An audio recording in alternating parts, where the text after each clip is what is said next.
Mas fala aí, quais são os principais problemas do Brasil e dos brasileiros? Cara, pra mim, assim, o básico é, cara, o brasileiro não conciliou com o passado empreendedor desse país, entendeu? Então, cara, hoje em dia, quando o brasileiro vai falar de empreendedorismo, ou ele fala de uma forma que é tipo coach, né, falando sobre empreendedorismo, que me deixa até meio resguardado, porque fala de uma forma muito superficial, ou, enfim, com muito floreio, assim, colocando como uma coisa maior, muito maior, assim, do que é realmente. É. Ou então, cara, o cara tem a mentalidade completamente anti-empresária, assim, de forma geral, né? Então, Sim.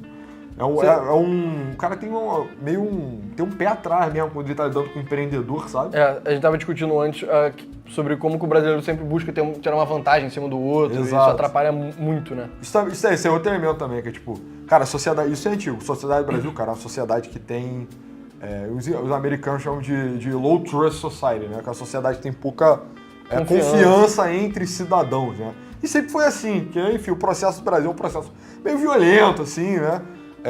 Mas, cara, isso dificulta muito, né? Porque qual é a decorrência imediata, qual é a manifestação no Brasil imediata de você não confiar o suficiente em quem te emprega ou em quem você faz uma troca com e que você quer se dar bem? Porque você tá com medo da outra pessoa se dar melhor do que você, entendeu? O fulano vai me passar a perna, mas eu vou passar antes, entendeu? E, cara... Isso atrapalha construir coisas maiores, né? Que beneficiem todo mundo. Exato, porque, tipo,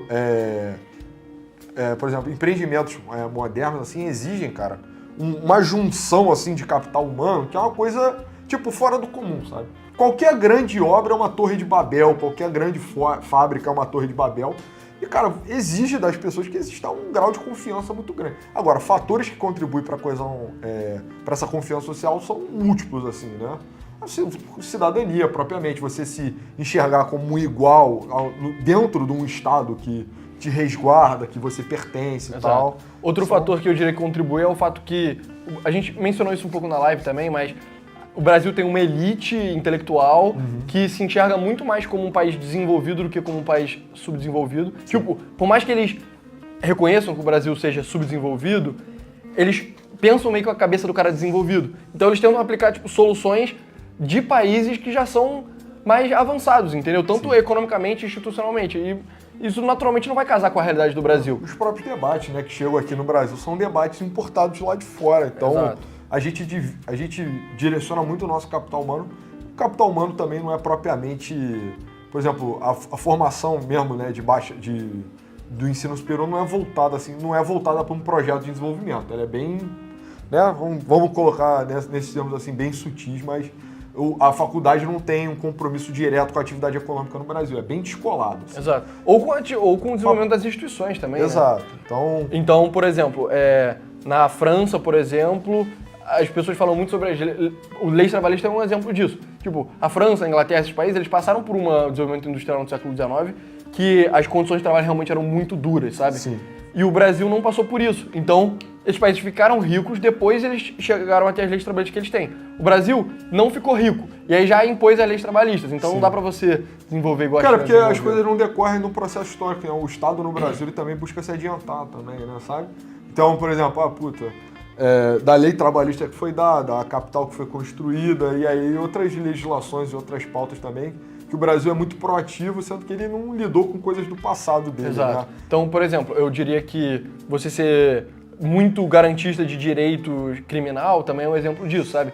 Exato. Você consegue ser excessivamente garantista quando a sociedade já não tem muitos crimes, sabe? Sim. E aí você consegue ser mais protetivo dos direitos das pessoas que cometem crimes ou são acusadas de cometer crimes. Agora, quando você é um país que tem uma criminalidade muito fora do controle, às vezes, infelizmente, você não consegue aplicar os mesmos padrões de garantia dos direitos mesmo. Cara, mas acho que é mais radical que isso, porque tem gente na faculdade de Direito que considera abolicionista penal, entendeu? O que é insano. O cara não acredita que o direito penal seja uma instituição legítima dos estados, entendeu? Ou seja, ele acha que não deveria ter punição que seja cercear a liberdade da pessoa. Exato. Só, isso é insano, né? Tipo, você matar e não ser preso, mas você ser reeducado, etc. O cara que tem convicção o cara tem uma opinião dessa no Brasil. Mas o cara que pensou nisso mora, tipo, sei lá, estuda em Harvard, sabe? Numa sociedade, com um altíssimo grau de confiança entre iguais, onde a desigualdade é bem atenuada. Não, onde... o próprio nível de crimes é muito mais baixo. Mas então... é decorrente disso. Exato, né? Todo exato. mundo confia no outro, a sociedade é bem igualitária, assim, bem moderna, já é um povo que está unido, agregado. E aí, essa ideia que já é ruim lá, mas as consequências são menos graves, Sim. quando elas são aplicadas aqui, as consequências são gravíssimas, sabe? Eu não chego a ser aplicada, mas é tipo... Aí fica lá um bando de aluno, um bando de professor que consomem orçamento, pensando nesse tipo de ideia que não tem nada a ver com o Brasil. Exato, ao invés de tentar resolver os problemas reais do brasileiro, né? Exato. Então, rola muito isso, rola uma inspiração. Isso é uma outra coisa também, né? Falta um grau de independência, assim, para a atividade intelectual no Brasil. Aí não forma, assim, grandes cabeças, né?